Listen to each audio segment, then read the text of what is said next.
Përshëndetje të gjithëve. Ajo që desha të thosha është se tani sapo më lajmërua nga Facebooku i Fake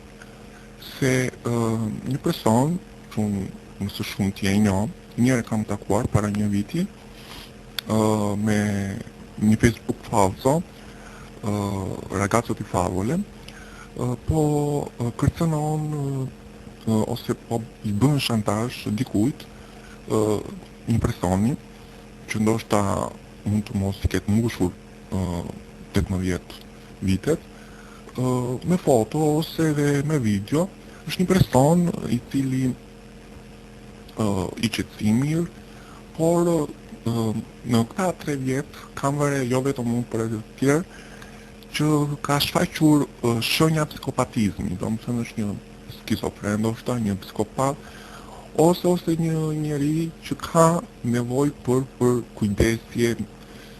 psikologjike ose psikoterapi. Sepse ky person shkruan ose hyn në me Facebook falso tek komiteti gay dhe duke folur me djem të tillë i qetësimir dhe pastaj fillon të kërcënon, vë foto, publikon, thot se do t'u tregoj familjes, thot se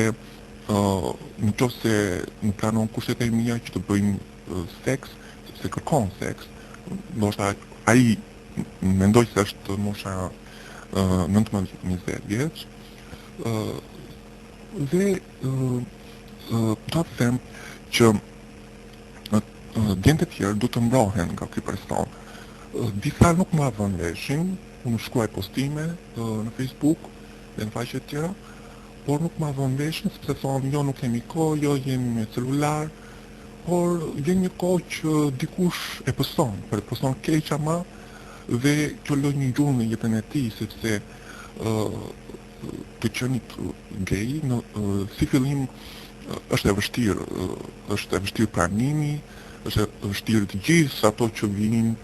të menduarit ndryshe, të ndjerit ndryshe, të tjerë dhe të cilët ndryshe. Por, dhe për më tepër, do thoshe që kjo në Shqipëri është shumë e ngucur, është thuash si një luftë, si një gjueti shtrigash, thuash jo, si një gjueti djemsh, domethënë këta djem janë ndjejnë kënaqësi ndaj të bërit keq ose ndaj mashtrimit, ndaj kërcënimit, ndaj shantazheve të ndryshme që ata bëjnë. Prandaj do ju lutesh shumë që persona të tillë, siç është ky ragazzo di favole, apo dhe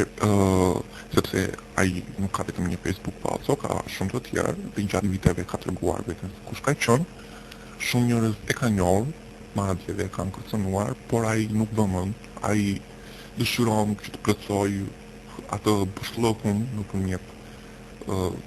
këtyre veprimeve, të cilat nuk është se zgjidhin ndonjë gjë, por thjesht prishin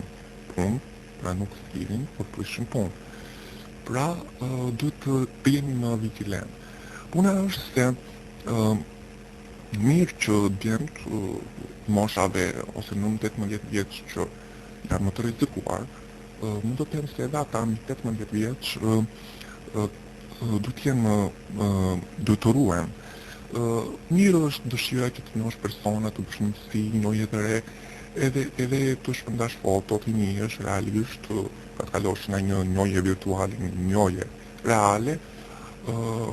vështirësohet edhe më shumë dhe pengohet nga individë të tillë, të cilët nuk mund të bëjnë dot integrimin e personave të tillë. Prandaj duhet të eliminojmë, duhet të parandalojmë ashtu si.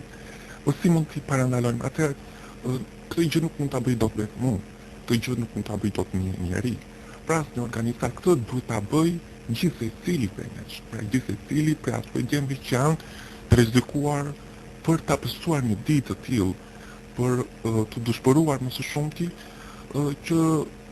nuk ta vlen paraqeran që të dëshpërojnë në mënyrë të tillë. Prandaj nuk e di se si është mendimi juaj, do desha të linit mendimin juaj në komente dhe gjithashtu do flasim dhe për këtë temë edhe në momente të tjera, por gjithsesi po ju vënë në dieni për këtë ngjarje që sapo ka ndodhur, që nuk është e vetmja, ka ndodhur edhe para disa javësh, një person tjetër, para disa vitesh një person tjetër, e kështu me radhë, po s'është i vetmi, ai ndoshta një ditë e ka, vërtet mendoj se vetëm një ditë e ka, sa të nxjerrë sa të ushtrojë dikë, personalitetin e dikujt, dhe pastaj ndjen kënaqësi. Por kjo nuk është një mënyrë jetese, nuk mendoj se një njeri duhet të jetojë tillë. Atje ai duhet të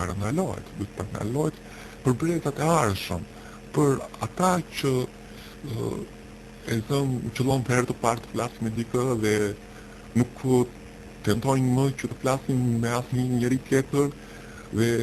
mendojnë pastaj ose thonë se kjo botë është shumë e shpifur, jo, kjo botë është vërtet shumë e bukur, por që që të arrish, të thuash që është vërtet e bukur, duhet të parandalosh këto pengesa, duhet të jesh vërtet i zgjuar në situata të tilla dhe të parandalosh sepse mund të shkaktojnë shumë dëm. Atëherë gjithsesi shihemi në seri të tjera me diskutime të tjera. Mirupafshim.